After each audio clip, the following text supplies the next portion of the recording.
ನಮಸ್ತೆ ಎಲ್ರಿಗೂ. ವಿದ್ಯೆ ಕಲಿಯೋದು, ಆಮೇಲೆ ಕೆಲಸ ಮಾಡುವುದು ಮನುಷ್ಯನ ಅದ್ಭುತವಾದ ಕೆಲಸ ಕರ್ತವ್ಯಗಳಲ್ಲಿ ಒಂದು. ವಿದ್ಯೆ ಕಲಿದೇ ಇದ್ರೆ ಜಗತ್ತು ಗೊತ್ತಾಗೋದಿಲ್ಲ ಅಲ್ವಾ. ವಿದ್ಯಾವಂತ ಬುದ್ಧಿವಂತ ಬೇರೆ ಅಂತ ಮಾಸ್ಟರ್ ಹಿರಣ್ಣಯ್ಯ ಯಾವಾಗಲೂ ಹೇಳ್ತಿರ್ತಾರೆ. ವಿದ್ಯಾವಂತ ಅಂದರೆ ಪುಸ್ತಕದಲ್ಲಿರೋದು ಕಲಿಯೋದು, ಬುದ್ಧಿವಂತ ಅಂತ ಹೇಳಿದ್ರೆ ಜಗತ್ತನ್ನು ಹೆಂಗೆ ಎದುರಿಸೋದು ಅನ್ನೋದು ಕಲಿಯೋದು, ಪುಸ್ತಕದ ಓದಿರಲಿ ಅಂತ. ಇದು ವಿದ್ಯಾವಂತ ಮತ್ತು ಬುದ್ಧಿವಂತರ ವ್ಯತ್ಯಾಸ ಅಂತ ಅವ್ರು ಹೇಳ್ತಿರ್ತಾರೆ. ಏನೇ ಆಗಲಿ, ಈಗ ವಿದ್ಯಾಕ್ಷೇತ್ರದಲ್ಲಿ ಸುಮಾರು 40 ವರ್ಷಗಳ ಅನುಭವ ಇದ್ದು ನಾನು ಈಗ ಮುಂದುವರಿತಾ ಇದ್ದೀನಿ ಆ ಕ್ಷೇತ್ರದಲ್ಲಿ. ಇನ್ನೂ ನಮ್ಮ ಗುರುಗಳು ಹೇಳಿದರು, ನೀವು ಬದುಕಿರೋ ತನಕನೂ 4 ಅಕ್ಷರ ಹೇಳ್ಕೊಳ್ಳೋದು ಮರಿಬೇಡಪ್ಪ, ಮತ್ತು ವಿದ್ಯೆಯನ್ನು ಯಾವತ್ತೂ ಮಾರ್ಕೋಬೇಡ, ಇದೇ ನಾನು ನಿಮ್ಮಿಂದ ಬಯಸೋದು ಅಂತ ಹೇಳಿದರು. ಅದರಂತೆ ನಾನು ನಡ್ಕೊಳ್ತಾ ಇದ್ದೀನಿ ಅಂತ ನನಗೆ ತುಂಬ ಹೆಮ್ಮೆ ಇದೆ. ಇವತ್ತಿಗೂ ಗುರುವಿನ ವಾಣಿಯನ್ನು ನಡೆಸ್ತಾ ಇರೋ ಸಮಾಧಾನ ಇದೆ. ವಿದ್ಯೆಯನ್ನು ಮಾರ್ಕೊಳ್ತಾ ಇಲ್ಲ ಅಂತ. ಜೊತೆಗೆ ಏನಪ್ಪ ಅಂದರೆ ಅವರಿಂದ ತಿಳಿದ ತಿಳುವಳಿಕೆ ಏನಿದೆ ಅದನ್ನು ಹಂಚ್ತಾ ಇದ್ದೀನಿ ಅಂತ ಹೆಮ್ಮೆಯೂ ಇದೆ. ಹಾಗೆಯೇ ಕಾಗದದ ತುಣುಕಾದ ಸರ್ಟಿಫಿಕೇಟ್ಗಳನ್ನು ಬದಿಗೊತ್ತಿ ನಮ್ಮ ಗುರುಗಳ ಹಾಗೆ ಬದುಕುವ ಪ್ರಯತ್ನ ಮಾಡ್ತಾ ಇದ್ದೀನಿ ಅಂತ ಹೆಮ್ಮೆನೂ ಕೂಡ ಇದೆ. ಇವತ್ತಿನವರೆಗೂ ನಾನು ಏನು ಓದಿದ್ದೀನಿ ಅಂತ ಯಾರಿಗೂ ಗೊತ್ತಿರಲಿಲ್ಲ ಈ ವ್ಲಾಗ್ಗಳ ಪರಿಚಯ ಆಗೋದಕ್ಕಿಂತ ಮುಂಚೆ. ಆದರೆ ನಾನು ಕವನ ಸಂಕಲನವನ್ನು ಪ್ರಕಟಿಸಿದ ಮೇಲೆ, ನನ್ನ 7ನೇ ಕವನ ಸಂಕಲನವನ್ನು ಪ್ರಕಟಿಸಿದ ಮೇಲೆ, ಸ್ವರ್ಣ ಕನ್ನಡಿ ಪ್ರಕಟಿಸಿದ ಮೇಲೆ, ಅದರಲ್ಲಿ ವೈಯಕ್ತಿಕ ವಿವರಗಳಲ್ಲಿ ನಾನು ಪಡೆದ ಡಿಗ್ರಿಗಳು, ನನ್ನ ಹಿನ್ನೆಲೆಗಳು ಎಲ್ಲ ಇದೆ. ಅದನ್ನ ಜನ ಓದಿದ್ದಾರೆ. ಈಗ ಮುಚ್ಚಿಡೋಕ್ಕಾಗ್ತಾ ಇಲ್ಲ. ನಮ್ಮ ಗುರುಗಳು ಹೇಳಿದರು ಒಂದು ಮಾತು, ಶ್ರೀಗಂಧದ ಚಂದನ ಎಷ್ಟು ಮುಚ್ಚಿಟ್ರು ಅದು ಹೊರಗೆ ಬಂದೇ ಬರುತ್ತಪ್ಪ ಅಂತ. ನಾನು ಯಾಕೆ ನನ್ನ ವಿದ್ಯಾಭ್ಯಾಸಗಳನ್ನೆಲ್ಲ ಮುಚ್ಚಿಡ್ತಿದ್ದೆ ಅಂದರೆ, ನಾನು ಎಷ್ಟೋ ಸರಿ ಹೇಳಿದ್ದೀನಿ ನಮ್ಮ ಹುಡುಗರಿಗೆ, ಈ ಹುಡುಗ ತುಂಬ ಓದಿದ್ದಾನೆ, ತುಂಬ ಡಿಗ್ರಿಗಳ ಸರಮಾಲೆ ಹಾಕೊಂಡಿದ್ದಾನೆ, ಇನ್ನೂ ಓದ್ತಾ ಇದ್ದಾನೆ ಅಂದಾಗ ಕಲಿಯೋದಕ್ಕೆ ಬಂದ ಮಕ್ಕಳು ಹೆದರು ಬಿಡ್ತಾರೆ.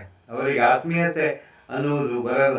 ಅಯ್ಯೋ, ಇಷ್ಟು ತಿಳಿದವರ ಮುಂದೆ ನಾವೇನಪ್ಪ ಅಂತ ತಮ್ಮ ಒಳತೋಟಿಯನ್ನು ಅವರು ವ್ಯಕ್ತಪಡಿಸಲಾಗದೆ ಒದ್ದಾಡ್ತಾರಲ್ಲ. ಅದರಿಂದ ನಾನು ಯಾವಾಗಲೂ ಅಂತ ಹೇಳ್ಕೊಂಡು ತಿರುಗ್ತಾ ಇದ್ದೆ, ನಾನೇನು ಓದಲಿಲ್ಲ ಕಂಡ್ರೋ, ನಿಮ್ಮಷ್ಟು ಓದಲಿಲ್ಲ, ನಾನು ಶಾಲೆಗೆ ಹೋಗಲಿಲ್ಲ ಅಂತ. ಆದರೆ ಈಗಲೂ ಕೂಡ ಅದೇ ತಂತ್ರವನ್ನು ಅನುಸರಿಸ್ತೀನಿ. ನನ್ನ ಬಗ್ಗೆ ಏನು ಗೊತ್ತಿಲ್ಲದೆ ಹೊಸದಾಗಿ ಬಂದವರು ಎದುರುಗಡೆ ಏನೇ ಇರಲಿ, ಅದು ಹಾಗೇ ಇರಲಿ. ವಿದ್ಯಾಭ್ಯಾಸದ ಕ್ಷೇತ್ರದ ಬಗ್ಗೆ ಎಷ್ಟೊಂದು ಅನುಭವ ಇರುವ ನೀವು, ಸರಿ, ವಿದ್ಯಾ ವ್ಯಾಪಾರೀಕರಣವಾಗಿರುವಂಥ ಈ ಕಾಲದಲ್ಲಿ ಅದನ್ನು ಸರಿಪಡಿಸೋಕ್ಕೆ ಏನಾದ್ರು ದಾರಿ ಇದೆಯಾ ಅಂತ ನಮ್ಮ ಗೆಳೆಯರು ಎಷ್ಟೋ ಸರಿ ಕೇಳಿದ್ರು. ನನ್ನ ಅಧ್ಯಾಪಕ ಮಿತ್ರರು ಕೇಳಿದ್ರು. ನನ್ನಿಂದ ಕಲಿತ ಈಗ ಮಾಸ್ಟರ್ಗಳಾಗಿರುವ ಎಷ್ಟೋ ವಿದ್ಯಾರ್ಥಿಗಳು ಕೇಳ್ತಾರೆ ಈ ಪ್ರಶ್ನೆನ. ಯಾಕಂದರೆ ಅವರಿಗೆ ಮಾನಸಿಕವಾಗಿ ತುಂಬ ನೋವಿದೆ. ತಾವು ಕಲಿತದ್ದನ್ನು ಅವರು ಕಲಿಸ್ಕೊಡೋಕೆ ಆಗ್ತಿಲ್ವಲ್ಲ ಅನ್ನುವ ನೋವಿನಲ್ಲಿ ಅವ್ರು ನಡ್ತಿದ್ದಾರೆ ಅಂತ ನನಗೆ ಗೊತ್ತು. ಮಂತ್ರಕ್ಕಿಂತ ಉಗುಳೇ ಜಾಸ್ತಿ ಅನ್ನೋ ಹಾಗೆ ಕಲಿಸುವುದಕ್ಕಿಂತ ಇತರ ಚಟುವಟಿಕೆಗಳಲ್ಲೇ ಅವ್ರ ಜೀವನ ಕಳೆದು ಹೋಗ್ತಿದೆ. ಅದರಿಂದ ಅಧ್ಯಾಪಕರಾಗೂ ಅವರು ಸಂತೃಪ್ತರಾಗಿಲ್ಲ. ಸರ್, ನಿಮ್ಮ ಹಂಗಿರೋಕ್ಕೆ ಯೋಗ ಬೇಕು ಅಂತ ನಮಗೆ ಒಂದು ಪ್ರೀತಿ ಭರಿತ ಹೊಟ್ಟೆ ಕಿಚ್ಚನ್ನು ಪಡ್ತಾರೆ.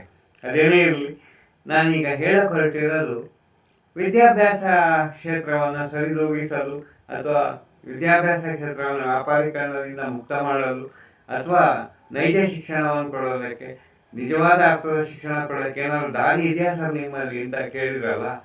ಅದಕ್ಕೆ ಉತ್ತರ ನಾನು ಇಲ್ಲಿ ಹೇಳ್ತಾ ಇದ್ದೀನಿ. ನನಗೆ ಒಂದು ಕನಸಿದೆ. ಅದನ್ನು ನಾನು ಸೋನುದ ಸಂಚಾರಿ ಅಂತ ಹೇಳುವ, ನಾನು ತುಂಬ ಮೆಚ್ಚಿ ಮಗಳು ಅಂತ ಕರೆಯುವ ಆ ಮಗುವಿನೊಂದಿಗೆ ಹಂಚ್ಕೊಂಡಿದ್ದೀನಿ. ಹಾಗೆ ನನ್ನನ್ನು ಅರ್ಥ ಮಾಡಿಕೊಂಡಿರುವ ಎಷ್ಟೋ ಜನ ನನ್ನ ಒಳ್ಳೆಯ ವಿದ್ಯಾರ್ಥಿಗಳೊಂದಿಗೆ ಹೇಳ್ಕೊಂಡಿದ್ದೀನಿ ಕೂಡ. ಅದೇನೆಂದರೆ, ಈ ಗುರುಕುಲ ಮಾದರಿಯ ಶಿಕ್ಷಣ ಪದ್ಧತಿ ಎಲ್ಲ ಕಡೆ ನಡೀತಿದೆ ಅಂತ ಗೊತ್ತು. ಎಲ್ಲರೂ ಉಚಿತ ಶಿಕ್ಷಣವನ್ನು ನಿಜವಾಗ್ಲೂ ಕೊಡೋರು ಕೆಲವರು ಇದ್ದಾರೆ. ಉದಾಹರಣೆಗೆ ಶಿವಕುಮಾರ ಸ್ವಾಮಿಗಳು ಶಿಕ್ಷಣವನ್ನು ಉಚಿತವಾಗಿ ಕೊಡ್ತಿದ್ದಾರೆ, ಹೌದಾ? ಸಿರಿಗೆರೆ ಶಿವಕುಮಾರ ಸ್ವಾಮಿಗಳು. ಮತ್ತು ನೆಕ್ಸ್ಟ್ ಏನಪ್ಪ ಅಂದರೆ, ಈ ಪ್ರಾರ್ಥನಾ ಅನ್ನುವ ಸ್ಕೂಲಿನ ಸರಣಿಯನ್ನು ತೆಗೆದಂಥ ದಿವಂಗತ ರವಿ ಬೆಳಗೆರೆ ಅವರು, ಕೃಷ್ಣೇಶಾಸ್ತ್ರಿಗಳ ಕುಟುಂಬದ ಕುಡಿಯವರು. ತುಂಬ ಗೌರವದಿಂದ ಸ್ಮರಿಸ್ತೀನಿ ನಾನು ಅವರನ್ನು. ಅವರು ಜಾತಿ ಕಾಲಮನ್ನು ಕೂಡ ಅವರು ತೆಗೆದುಹಾಕಿದ್ದೀನಿ ಅಂತ ಒಂದು ಇಂಟರ್ವ್ಯೂನಲ್ಲಿ ಹೇಳಿದರು. ನಿರ್ಯೋಚನೆಯಿಂದ ನಮ್ಮ ಹತ್ರ ಬನ್ನಿ ಅಂತ. ಆ ಥರ ಎಲ್ಲ ಒಂದು ಕನಸಿನ ಶಿಕ್ಷಣವನ್ನು ಕೊಡ್ತೀಯಾರೆ. ಆದರೆ ನಾನು ಸ್ವಲ್ಪ ಭಿನ್ನವಾಗಿ ಯೋಚಿಸಿದ್ದು ಹೀಗಿದೆ. ನಾನು ಹೇಳ್ತಿದ್ದೆ ನಮ್ಮ ಹುಡುಗರ ಹತ್ರ, ಒಂದು 5 ಎಕರೆ ಜಾಗ ನಮ್ಮದಾಗಿರಬೇಕು. ಆ ವಿಶಾಲವಾದ ಜಾಗದಲ್ಲಿ ಕೃಷಿ ಆಧಾರ ಸ್ತಂಭವಾಗಿರಬೇಕು ಶಿಕ್ಷಣದ್ದು. ಯಾಕಂದರೆ ಕೃಷಿಯನ್ನು ಆರಂಭ ಅಂತ ಕರೀತಾರೆ ಹಳ್ಳಿ ಭಾಷೆಯಲ್ಲಿ. ಕೃಷಿ ಇಲ್ಲದೆ ಜೀವನ ಇಲ್ಲ. ಕೃಷಿಯೇ ಪ್ರಮುಖ ಆಧಾರವಾಗಿದೆ ನಾಗರಿಕತೆಗಳಿಗೆಲ್ಲ. ಅದರಿಂದ ಕೃಷಿನೇ ಎಲ್ಲ ಅಭಿವೃದ್ಧಿಗೂ ಆಧಾರ, ಅದನ್ನು ಸೊನ್ನೆ ಮಾಡಬಾರ್ದು. ಇದೊಂದು ಒಂದೇ ಅಂಶ. ಹಾಗಾದ್ರೆ ಕಲಿಸೋದು ಹೆಂಗೆ ಅಂತ ಕೇಳಿದ್ರೆ ಹಿಂಗೆ ಹೇಳ್ತಿದ್ದೆ. ಈಗ ಯಾರೋ ಒಂದು ಹುಡುಗ ಅಥವಾ ಹುಡುಗಿ ಸೇರ್ತಾರೆ, ಗೋಪಾಲನೆ ಅವರಿಗೆ ಇಷ್ಟ ಆಗಿರುತ್ತೆ, ಮನೆಯಲ್ಲಿ ನೋಡಿರ್ತಾರೆ, ಬೆಳೆದಿರ್ತಾರೆ, ಬಂದಿರ್ತಾರೆ. ನಾವು ಅವರಿಗೆ ಒಂದು 8 ವರ್ಷಕ್ಕೆ ಬಂದಿರ್ತಾರೆ ನಮ್ಮಲ್ಲಿ ಅಂತ ಅಂದ್ಕೊಳ್ಳೋಣ. ಆಗ ಅವರನ್ನು ಕರ್ಕೊಂಡು ಆ ಗೋಪಾಲನ ವೃತ್ತಿಯನ್ನು ಅವರಿಗೆ ವಹಿಸ್ಬಿಡೋದು. ನಮ್ಮಲ್ಲಿ ಹಸುಗಳನ್ನು ಸಾಕಿರ್ತೀವಿ ಅಂತ ಅಂದ್ಕೊಳ್ಳಿ, ಒಂದು 8-10 ಹಸುಗಳನ್ನು ಸಾಕಿರ್ತೀವಿ. ಆ ಒಂದು ಗೋಪಾಲನೆಯನ್ನು ಇಷ್ಟಪಡುವಂಥ ಒಂದು ವೃಂದಕ್ಕೆ, ಹುಡುಗ ಹುಡುಗಿಯರ ವೃಂದಕ್ಕೆ ಅದನ್ನ ವಹಿಸ್ಬಿಡೋದು. ಚೆನ್ನಾಗಿ ನೋಡ್ಕೊಳ್ರಪ್ಪ, ಹಾಲು ಕರೆಯುವುದು, ದನದ ಕೊಟ್ಟಿಗೆ ನೋಡ್ಕೊಳ್ಳೋದು ಎಲ್ಲ ನಿಮ್ಮದೇ ಒಂದು ಮುಖ್ಯವಾದ ಕೆಲಸ. ಇದರಿಂದ ಏನು ಉತ್ಪನ್ನ ಬರುತ್ತೋ ಅದೆಲ್ಲ ನಿಮ್ಮದೇ, ನಾವು ಅದರಲ್ಲಿ ಕೈ ಹಾಕಲ್ಲ ಅಂತ ಹೇಳಿ ನೈಸರ್ಗಿಕವಾಗಿ ಅದನ್ನು ನೋಡಿಕೊಳ್ಳಲು ಬಿಟ್ಟು, ಮತ್ತು ಈ ಕಾಗದದ ಸರ್ಟಿಫಿಕೇಟಿನ ಶಿಕ್ಷಣವನ್ನು ಕಲಿಸೋಣ ಜೊತೆಗೆ.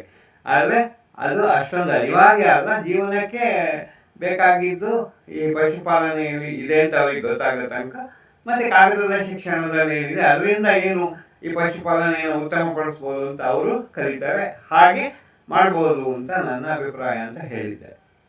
ಆಮೇಲೆ ಯಾರು ಬಾಳೆ ಬೆಳೆಯುವ ಒಂದು ವಿಶೇಷ ಅದ್ರ ಬಗ್ಗೆ ಆಸಕ್ತಿ ವಹಿಸ್ತಾನೆ ಒಂದು ಹುಡುಗ ಅಥವಾ ಒಂದು ಹುಡುಗಿ ಅಂತ ಹೇಳಿ, ಅವರಿಗೆ ಸ್ವಲ್ಪ ಜಾಗವನ್ನು ಕೊಟ್ಬಿಟ್ಟು ಬಾಳೆ ಬೆಳ್ಕೊಳ್ರಪ್ಪ, ಇಲ್ಲಿ ಸಹಜವಾಗಿ ಬಾಳೆ ಬೆಳ್ಕೊಳ್ಳಿ, ಕೃತಕವಾಗಲ್ಲ, ಗೊಬ್ಬರ ಹಾಕಿ ಮಣ್ಣನ್ನೆಲ್ಲ ಹಾಳು ಮಾಡಬಾರ್ದು, ನಿಮ್ಮ ಮನೆಯ ಸಹಜ ಪರಿಸರದಲ್ಲಿ ಹೆಂಗೆ ಬೆಳೀತಿದ್ರು ಹಾಗೆ ಬೆಳ್ಕೊಳ್ಳಿ, ಚೆನ್ನಾಗಿ ನೋಡ್ಕೊಳ್ಳಿ, ಇದರಿಂದ ಬಂದ ಉತ್ಪನ್ನ ನಿಮ್ಮದೇ, ನಮ್ದೇನು ಇಲ್ಲ ಅಂತ ಹೇಳಿ ಹೇಳ್ಬಿಡೋದು ಅವರಿಗೆ. ಅವಾಗ ಅವರು ಹೊಸ ಪ್ರಯೋಗಕ್ಕೆ ತಮ್ಮನ್ನು ತಾವು ತೆಗೆದುಕೊಂಡು ಏನು ಬೇಕಾದ್ರೂ ಮಾಡಲಿ, ಆದರೆ ಪರಿಸರವನ್ನು ಹಾಳು ಮಾಡಬಾರ್ದು, ನೈಸರ್ಗಿಕತೆಗೆ ಹಾಳಾಗಬಾರ್ದು ಅಂತ ನಮ್ಮ ವಾದ ಅಷ್ಟೇ ಅಂತ ನಾನು ಹೇಳಿದ್ದೆ.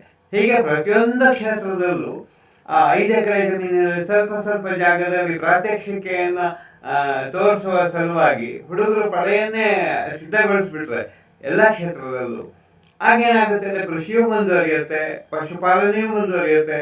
ಈಗ ಉದಾಹರಣೆಗೆ ಕುಂಬಾರನ ಮಗ ಒಬ್ಬರು ಬರ್ತಾರೆ ಅಂತ ಇಟ್ಕೊಳ್ಳಿ, ಅವರಿಗೆ ಕುಂಬಾರಿಕೆಯಲ್ಲಿ ಹೊಸದನ್ನು ಸಾಧಿಸಬೇಕು ಅಂತ ಇಷ್ಟ ಇರುತ್ತೆ. ಅವನೊಂದು 18 ವರ್ಷದ ಪ್ರಾಯದಲ್ಲಿ ನಮ್ಮ ಹತ್ರ ಬಂದಾಗ ಸ್ವಲ್ಪ ನೋಡಿರ್ತಾನೆ ಜಗತ್ತು, ಡಿಗ್ರಿ ಓದೋದಕ್ಕೆ ನಮ್ಮ ಹತ್ರ ಬಂದಿರ್ತಾನೆ ಅಂತ ಇಟ್ಕೊಳ್ಳಿ. ಆಗ ಅವನಿಗೆ ವಹಿಸ್ಬಿಡೋದು, ಇಲ್ಲಿಯ ಮಣ್ಣನ್ನು ಬೆಳೆಸಿಕೊಂಡು ಹೊಸ ಕುಂಬಾರಿಕೆ ಚಕ್ರದ ಮೂಲಕವೇ ಏನಾದ್ರು ಹೊಸದಾಗಿ ಸಾಧಿಸ್ಬೋದನಪ್ಪ ಅಂತ ಅವನಿಗೆ ಬಿಟ್ಟುಬಿಡೋದು. ರಕ್ತಗತವಾಗಿ ಕುಂಬಾರಿಕೆ ಬಂದಿರುವ ಹೊಸತನವನ್ನು ಸಾಧಿಸುವ ಉತ್ಸಾಹ ಅವನಿಗಿರುತ್ತೆ, ಬಿಟ್ಬಿಡೋಣ, ಅದರ ಖರ್ಚು ವೆಚ್ಚ ಉತ್ಪಾದನೆ ಎಲ್ಲ ಅವನಿಗೆ. ಹೀಗೆ ನಾವು ನಡೆಸ್ಬೋದಲ್ಲ ಈ ಮಾದರಿ ಗುರುಕುಲ ಅಂತ ನಾನು ಯಾವಾಗಲೂ ಹೇಳ್ತಿದ್ದೆ. ಇವತ್ತಿಗೂ ಅದು ನನ್ನ ಕನಸಾಗಿದೆ. ನಾನು ಬದುಕಿರುವ ತನಕ ಅದೇ ಥರ ಸ್ಕೂಲನ್ನು ನಡೆಸಬೇಕು ಅಂತ ನಾನು ಇಷ್ಟಪಡ್ತಾ ಇದ್ದೀನಿ. ಈಗ ಬರೀ ಬಂದವರಿಗೆಲ್ಲ ಪಾಠವನ್ನು ಹೇಳಿಕೊಡ್ತಾ ನನ್ನ ಕನಸನ್ನು ಬಿಚ್ತಾ ಇದ್ದೀನಿ ಅವ್ರ ಹತ್ರ. ಯಾವಾಗ ನೆರವೇರುತ್ತೋ ಗೊತ್ತಿಲ್ಲ, ಗುರುವಿನ ಆಶೀರ್ವಾದ ಅದಕ್ಕಿರಲಿ ಅನ್ನೋ ಒಂದು ಆಸೆ ನನಗಿದೆ.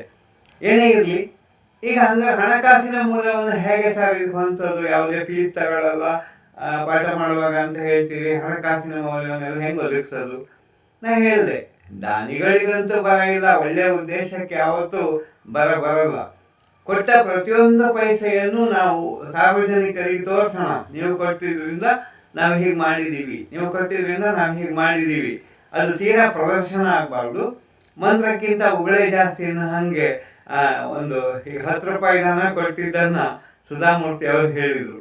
ಯಾರೋ ಒಂದು ದುರಂತ ಪರಿಸ್ಥಿತಿಯಲ್ಲಿ ಸುಧಾಮೂರ್ತಿ ಅವರು ದಾನ ಸಂಗ್ರಹಿಸಕ್ಕೆ ಹೋದಾಗ, ನಾವು ದಾನ ಕೊಡಬೇಕು ಅಂತ ಇದ್ದೀವಿ, ತುಂಬ ನೀವು ಮಾಡುತ್ತಿರುವ ಕಾರ್ಯಕ್ಕೆ ನಮ್ಮ ಬೆಂಬಲ ಇದೆ ಅಂತ ಯಾರೋ ಒಬ್ಬರು ಪಂಚಾಯಿತಿ ಮೆಂಬರ್ ಒಬ್ಬರು ಅವರ ಹಳ್ಳಿಯಲ್ಲಿ ಒಂದು ಸಮಾರಂಭವನ್ನು ಏರ್ಪಡಿಸಿದ್ರಂತೆ. ಆಮೇಲೆ ಪರ್ಸ್ನಲ್ಲಿ ಅವರಿಗೆ ಸುಧಾಮೂರ್ತಿ ಅವರಿಗೆ ಕೊಟ್ಟು ಫೋಟೋ ತೆಗೆಸ್ಕೊಂಡ್ರಂತೆ. ಆ ಪರ್ಸಿನಲ್ಲಿ 10 ರೂಪಾಯಿ ಇತ್ತಂತೆ ಲಾಸ್ಟಿಗೆ.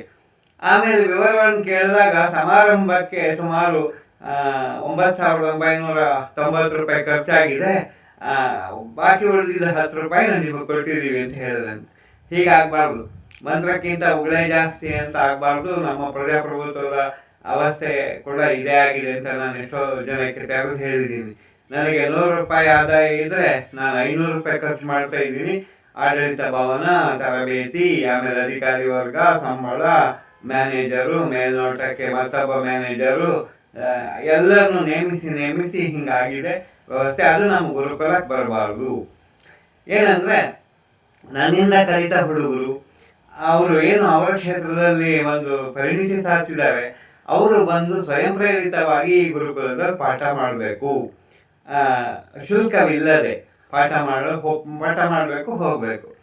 ಆಮೇಲೆ ಶುಲ್ಕವನ್ನು ಹೇಗೆ ಕೊಡ್ತೀರಿ ಹಂಗಾರೆ ಅಧ್ಯಾಪಕರಾಗಿ ಬಂದವರಿಗೆ ಅಂತ? ಅಧ್ಯಾಪಕರಾಗಿ ಬಂದವರಿಗೆ ಶುಲ್ಕವನ್ನು ಕೊಡುವ ಪದ್ಧತಿಯೇ ಬೇಡ. ಯಾಕಂದರೆ ಅವರಿಗೆ ಜೀವನಕ್ಕೆ ಬೇಕಾಗುವಷ್ಟು ಊಟ ವಸತಿಯನ್ನು ನಾವು ಗುರುಕುಲದಲ್ಲಿ ಒದಗಿಸೋಣ, ದಾನಿಗಳ ಸಹಾಯದಿಂದಾನೆ. ಹಣ ಅನ್ನೋದು ಇಲ್ಲಿ ತರಲೇಬಾರ್ದು ಅನ್ನೋದು ನನ್ನ ಕಲ್ಪನೆ ಅಂತ ನಾನು ಹೇಳಿದೆ. ಓರೆಕೋರೆಗಳಿರಬಹುದು, ಏನೋ ಅಳುಜಳುಕುಗಳು ಇರ್ಬೋದು ಇದರಲ್ಲಿ, ನಂಗೆ ಗೊತ್ತಿಲ್ಲ. ಆದರೆ ಇದು ನನ್ನ ಕನಸಿನ ವಿದ್ಯಾಭ್ಯಾಸ ಕ್ಷೇತ್ರ ಆಗಿದೆ. ಹೀಗೆ ಇದ್ದಾಗ ಕೃಷಿ ಆಧಾರಿತ ಒಂದು ಗುರುಕುಲ ವ್ಯವಸ್ಥೆ, ಸ್ವಯಂ ಪಾಠವನ್ನು ಪ್ರತಿಯೊಂದು ಕ್ಷೇತ್ರದಲ್ಲೂ ಮಕ್ಕಳು ಪಡೆಯೋದಾದರೆ ಅವರು ಜೀವನದಲ್ಲಿ ಯಾವುದಕ್ಕೂ ಹೆದರೋದಿಲ್ಲ, ಧೈರ್ಯದಿಂದ ಮುನ್ನುಗ್ತಾರೆ, ಪ್ರತಿಯೊಂದು ಸಮಸ್ಯೆಯನ್ನು ಎದುರಿಸ್ತಾರೆ ಅನ್ನೋದು ನನ್ನ ಕನಸಾಗಿದೆ ಅಂತ ನಾನು ಪಾಠ ಮಾಡ್ತಾ ಹೇಳ್ತಿದ್ದೆ.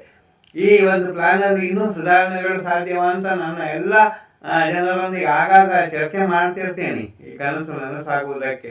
ಯಾಕಂದರೆ ತಪ್ಪುಗಳೇನು ಆಗಬಾರ್ದಲ್ಲ, ಮುಂದಾಲೋಚನೆ ಇದಕ್ಕೆ ಅಂತ ಹೇಳಿ ನನ್ನ ತಯಾರಿ ಆಗಿದೆ. ಇದೆಲ್ಲ ನನ್ನ ಹುಡುಗರು ಕೇಳಿದ್ದಕ್ಕೆ ನಾನು ಹೇಳಿದ ಉತ್ತರ ಈ ವ್ಲಾಗಲ್ಲಿ ಹೇಳಿದ್ದೀನಿ. ಎಲ್ಲರಿಗೂ ಇಷ್ಟ ಆದರೆ ಈ ಶಿಕ್ಷಣ ಪದ್ಧತಿಯನ್ನು ನಾವು ಜಾರಿಗೆ ತರೋಣ ಒಂದಾನೊಂದು ಕಾಲದಲ್ಲಿ. ಬಾಕಿಯಾದ ವಿಷಯ ನಾಳೆ ಮಾತಾಡೋಣ. ಎಲ್ಲದಕ್ಕೂ ಗುರುವಿನ ಆಶೀರ್ವಾದ ಇರಲಿ. ನಮಸ್ತೆ.